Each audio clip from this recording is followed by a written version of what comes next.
This is a welding spade wire for a smart dart key. Let's take a look in 2 minutes. The part where the automatic team welding, via a TV crossframe, etc. Transport the bow and arrow to the mobile positioner. Due to the different types and models of darts and bows, processing error, and other reasons, this group of robots will first scan the actual bow and arrow and retrieve the corresponding model.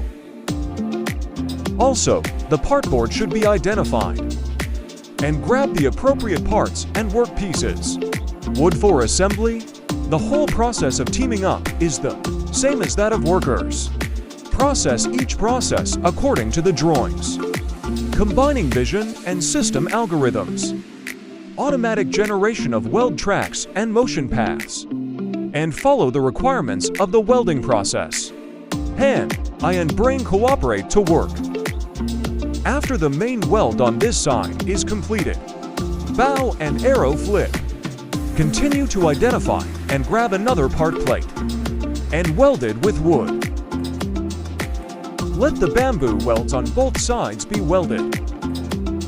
The robot chooses to rotate the bow and arrow for efficiency, but also for quality.